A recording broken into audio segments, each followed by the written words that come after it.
Hey there, welcome to my channel. This is our third episode and I really value all of you guys' feedback. It's been a hell of a journey. It's been a crazy week. A lot of you guys have been contacting me about the CBC radio interview that led to the TV interview that apparently went viral across the country and all over. I feel very blessed and I appreciate all the love. I really appreciate those of you guys that stood up for me and really picked battles with the haters. And I gotta say thank you. Haters are going to be haters and there's no point in fighting or arguing. I have my share of trying to convince someone that they're wrong, but at the end of the day I chose to focus way more on the positivity and all the people that were quite supportive, and it was really awesome to watch. Exciting news is that this car just passed 35,000 kilometers today, going extremely strong, no problem. But yeah, that's 6,000 kilometers for me in the short time that I've had it, and very grateful. What I wanted to talk about, and I'm gonna of course share some of the content that I actually filmed when I was going to CBC, and now it's pretty cool how Sonic Radio here in Edmonton wanted an interview, and now Chet, and I really feel privileged to almost be the one setting the tone for, hey, it's okay to drive supercars and it's okay to drive exotics in the winter. And I already have some of my dear friends from Race for the Cure that are talking about starting to do meetups in the winter, and I truly think it will be exciting to actually start seeing more people driving these vehicles in the winter and actually enjoying what they paid a lot of money for. Today I want to talk about, I've had a worker of mine, an employee that was in a conference, and he actually took something from the conference in a way, I don't know if I would call it offensive, but he felt like, man, there is so much material here, and then there is so many people that teach me, but on the same token, it seems like they're all trying to sell me something. They're all trying to convince me to buy into something bigger. And I wanted to talk about it because, in my opinion, when you're talking with anyone, when you're listening to anyone, you gotta ask yourself 3 questions. It's funny, it seems like 3 is the magic number, but the first question is, has this person reached the destination I'm hoping to reach? Because if someone is telling you what to do and how to do, but he's not where you want to be, then don't get me wrong, you should always listen. You should always keep all doors open. You should always keep your ears open. You know, God gave us 2 ears, 1 mouth, but you really got to take things in perspective, because if someone is talking but he's not doing and he hasn't done, then yeah, take what he says as you want, but definitely limited liability, as I would call it, because if he hasn't reached where you want to go, well, he can't really tell you what is it going to be like to get there, can he? The second thing is you gotta ask yourself, is he even walking the same path I'm walking, or I need to be walking? Because if someone is extremely wealthy, but he just got his money from his parents, well, that's not really gonna help you either if you don't have rich parents, because you're not going to be able to duplicate that. So you gotta ask yourself, is he or has he walked the same path that I need to be on to even reach where I'm going? Now, remember, keeping your ears open, I'm always listening, I'm always trying to see if what he says might work for me, but on the same token, I don't take it for granted, right? The third thing that you definitely wanna make sure you're asking yourself is, hey, is this guy dreaming as big as I am? Because if your dreams are bigger than the fella you're talking or listening to, well, again, it's kind of challenging where my aspirations are bigger than the person that is trying to teach me. It goes back to, hey, I'll listen and try and take whatever he says, but at the end of the day, I'll also remember that my journey is not necessarily going to follow his journey. So just wanted to share that with you, and basically let you guys know how I feel about people that talk to you and try and mentor you. It's really important that you find the people that care for you and truly, genuinely want to see you benefit. And I find when the people that are involved are not the ones that are making money directly off you, it's usually a good sign. So that's it for that. A cool concept my dad taught me, and I forever give him credit for that. He used to say it in Hebrew, but in direct translation, it's offended is the person who chose to be offended. And what that means is that you guys always have the option to make a choice whether you are allowing yourself to be offended. So let's think about this sentence again. If someone told me online, actually, right now there is a lot of talking online. So if someone is telling me, I saw so many more less brains than money, or too much money to even, whatever it was, right? It goes back to the 3 questions that I mentioned earlier, but let them talk. Haters are always gonna hate. It's my decision whether I'm gonna take it to the heart and allow these negative ideas, concepts, gossip, if you may, get into my head. It's my job to evaluate the person that is talking about me and decide whether I'm gonna give him the benefit of even impacting me. See, I can definitely get offended by my boss, my mentor. He's my very, very close friend. I look up to him. If he told me something painful, it might hurt. I can be offended by my wife. I can be offended by my parents. But if a random guy on the street comes and tells me something, whether it's nasty or whatever it is, it's really up to me to decide how I'm taking that person.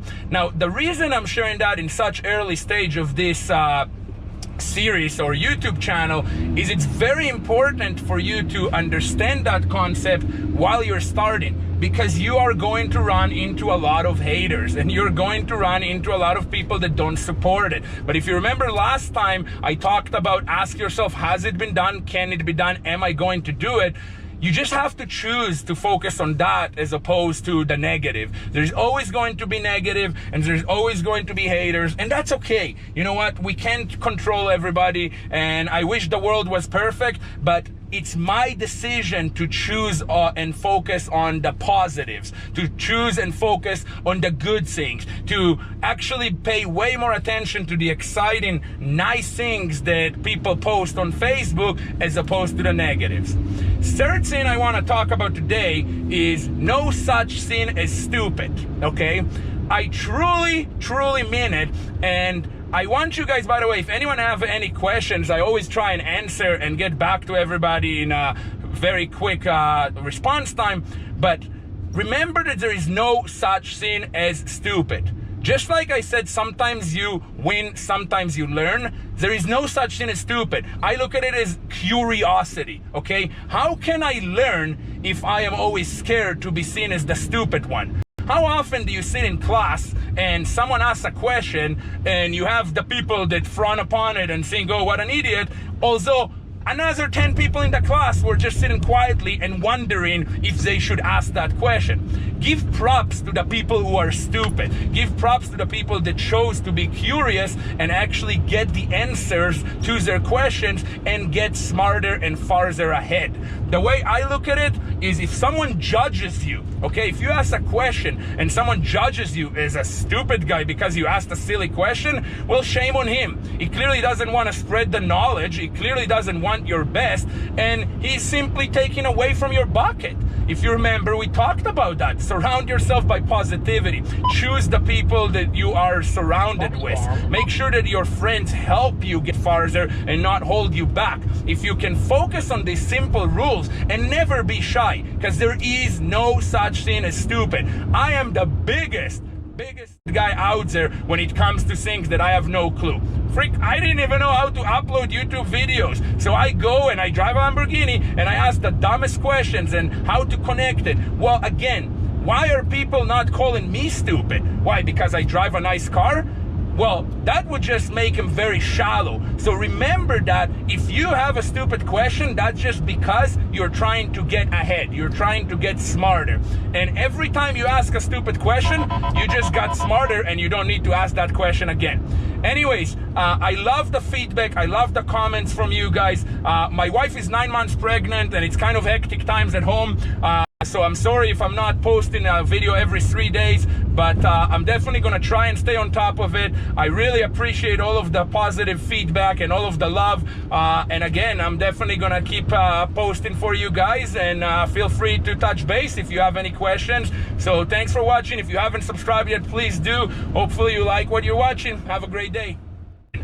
I don't know if you can see, but there is a hockey stick in the Lambo right now, and for the first time I'm taking the car out to play pickup hockey. Didn't try to put all the equipment in, but a good friend invited me over to play pickup. It's +2 in Edmonton, phenomenal weather, so we're going to play outdoors in Orlac Park with the Lamborghini, which probably gonna lead to some donuts, or maybe not. I guess it's midday, so probably gonna be cars around, but anyways, it's awesome. This car just proved to be again efficient, and it has room to fit a hockey stick in it, so I'm pretty excited about that. And yeah, have a great day. In downtown, 6:50 a.m. way too early, but gotta make it to CBC radio station because they want to hear about Lamborghini driving in the winter as if it's out of ordinary.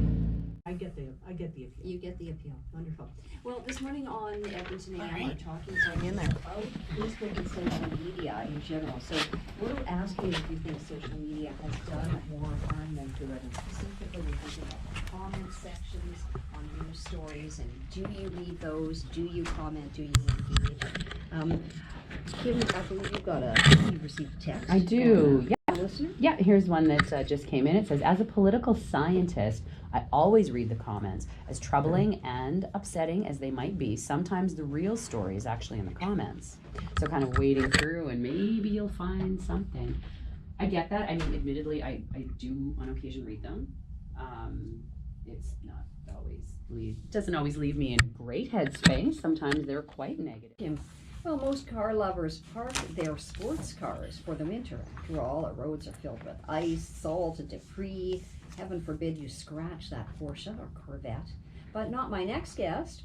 Oren Zamir loves to take his Lamborghini out this time of year, and he's filmed himself making the most epic snow donuts. Oren joins us now in the studio. Good morning. Good morning. Thanks for having me. So did you drive your Lamborghini here today? Absolutely. Wow, okay. And tell us a little bit more about your car. What kind of Lamborghini do you drive? It's the Huracan, and the LP610 is actually an all-wheel drive vehicle. And I actually think it's better than most cars on the road for winter handling. It obviously has very high performance and grip of the road, but it also has a special button that actually lifts the front of the car. So when you need to clear certain things, you have no problem. That sounds like kind of Back to the Future stuff there.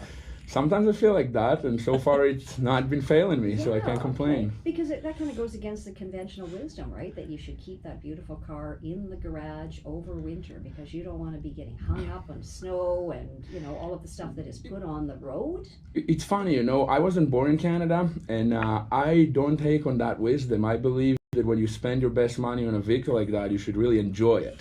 And to park it for 6 months out of the year seems very wrong to me. By all means, I can see why people think that way, rock chips and things that might happen, but you know, with nowadays wrapping technologies and even repainting the car, I look at it as if I did that every few years and spent a good chunk of coin to do so, it was still worth the fun I've had driving it for these little things. It's not going to affect my engine by any means. And you know, I started a car the other day at -21, no problem. So that's when people are not really understanding. This car is made well. They're made strong and they can take it. Do you have a block heater on your Lamborghini?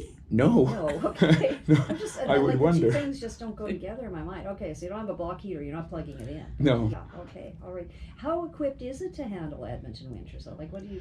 So there is winter tires, and I think one of the cool things is that Pirelli made custom winter tires for that model. So I'm gonna assume they did a good job when they decided, hey, we're gonna make tires for this vehicle. And like I said, it grips great. The all-wheel drive system is phenomenal. To the extent that even when I do push the limits and I do things like donuts, I feel it actually tells me all-wheel drive is heating up. So before you get to the point that you're starting to damage things, like in a normal car that then the light comes on, it already warns you and tells you, hey, watch it. Okay. Have you ever damaged your car? You're driving it around I in the winter? did, sadly, and that's when I can only blame myself because I am the guy that pushes the limits with it, and like I said, I really am enjoying it, and I look at it like I spent my best money, I'm gonna get the best use out of it. And it wasn't major, you know. I ended up drifting too far into a snowbank, and there was some branches, I guess, hiding there, and it cracked the bumper, and funny enough, now I guess I'm the Lamborghini owner that has a tiny crack on his bumper that refuses to fix it and spend 10 grand. Well, maybe a little duct tape. You know, Yeah, the same that colors that and- would make it look great, right? Yeah, exactly. So tell us about these snow donuts. You filmed yourself making a snow donuts in your Lamborghini. It's funny because an employee of mine was the guy that actually told me, Oren, you gotta start sharing the content you are doing. And to me, social media, I was always on Facebook, but nowadays with the storytelling and everything that is so instant, it was quite odd. But he told me, this is your line of work. You are in recruiting and training and hiring people. It will attract a lot of people, and I felt like I have to kind of give it a try. And it ended up being amazing. I'm having fun, I'm sharing it, and people are loving it and commenting, and a lot of interest, you know, in how is it in the winter, kind of like what's happening here. And I think more people, I hope to start seeing more supercar owners starting to drive their cars, maybe because of me seeing, wow, this can really handle it. Even the extremes like the donuts that I've been doing. Yeah, and where do you go to spin these donuts? Definitely not public roads. You gotta find spots very open, right? I try to be cautious as I can, so there isn't anything that I might run into. Usually parking lots, you know, very big open spaces. I like it when they don't plow the snow because then it looks cooler when you do film it. But yeah, just my rule of thumb is kind of there can't be any cars around, so you don't throw any rocks on their cars, of course. And just trying to be as big of a space so I won't run into surprises. And you do kick up a lot of snow on these snow donuts with your Lamborghini. Is that how you shovel in your neighborhood? That would make definitely a nice story, but no, you know, at home my wife does not like how loud it is, so I try to leave the neighborhood as quietly as I can, almost idling out. But yeah, when I do find the right spots, then for sure. Yeah. So you're the king of Edmonton Drift, I guess, like the Fast and Furious. What's the secret to making an epic snow donut, you know, whether you're in a Lamborghini or maybe in a little Mini Cooper? I don't want to take the credit for being that good. I honestly think that in my case, the car does the trick for you. There's just a button where you cancel the traction control, and when you have 610 horsepower, and you can actually switch to the back tires, as soon as you touch the gas and you just spin your wheel, it's gone. It does it for you, and sometimes it just takes, I guess, on my end, a bit of bravery because you're not really certain because you're not necessarily feeling how much in control am I. But yeah, that's just me really figuring I'm just going to let it do what it does and go with it. Mm-hmm. And you said you're not originally from Edmonton. Where are you from?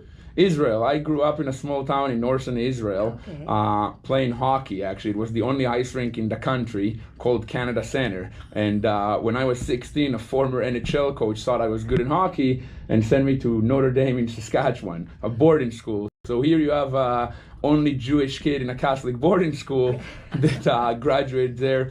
And yeah, that's where I originally from. Cool. So now when you're growing up in Israel, is there snow there? I mean, you've got a hockey rink, but I don't imagine Once there's a a lot year? of opportunity to spin donuts. Yeah, maybe once a year. I was big into quads, so definitely donuts is no anything I've never done before. But yeah, not much snow out there for sure. Okay.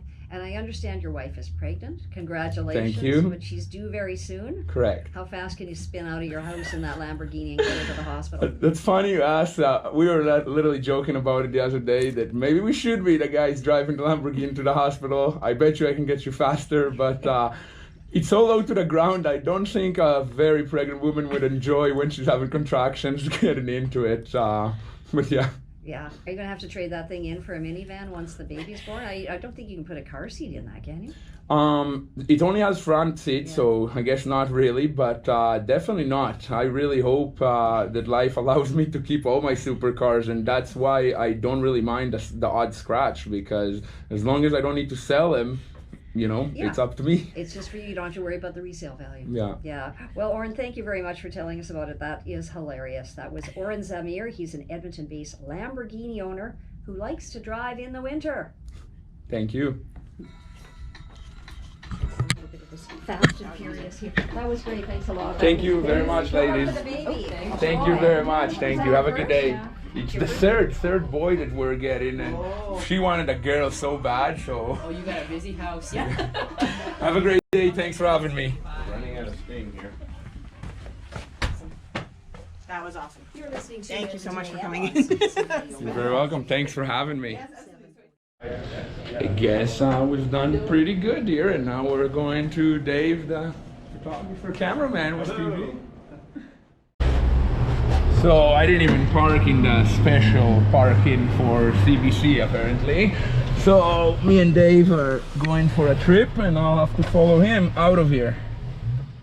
So interviews seemed to go okay. I think they liked me. There were lots of smiles and I guess people that were surprised. But yeah, now I'm following Dave from CBC TV, who is going to shoot some footage. So excited to see what that's gonna look like. And yeah, pretty cool angle from the GoPros there. So like I said, yeah, I'm just following Dave, the film guy for CBC here. I do suspect they might want to go somewhere open and see some donuts, so we'll see how this one goes. Gonna cross Rogers Place, where I'm coming back tomorrow with my boy from Toronto, Noah Maislin, and my awesome wife, 9 months pregnant, to watch the Oilers kick ass, hopefully, from the first row.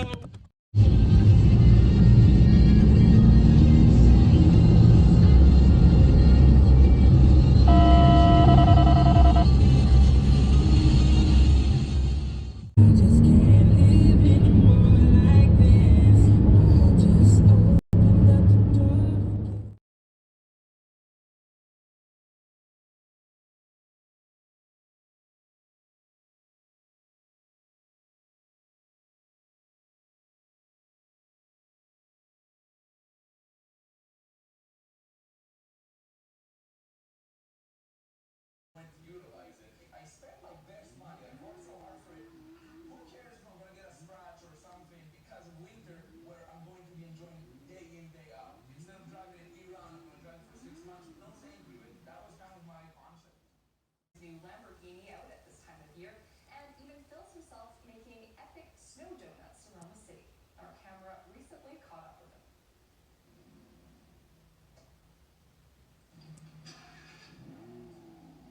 We are driving my supercar in the winter, which I tend to do every day. We're driving a Lamborghini Huracan. It's the 610 model, which means it's 610 horsepower, dash 4. So it's 4 all-wheel drive. It's so much fun. I think it's funner driving in the winter in the summer. I think even people's expressions are a bit more extreme than in the summer. And it's very capable. I think you're gonna notice it actually grips the road quite well and handles anything that needs to be handled. Since I've been in sales, I was dreaming about this car. But when I met my friend from back home in Israel, he just came to visit, he told me, "Oh, you realize you were talking about this when we were playing hockey as kids in the national team." And to me,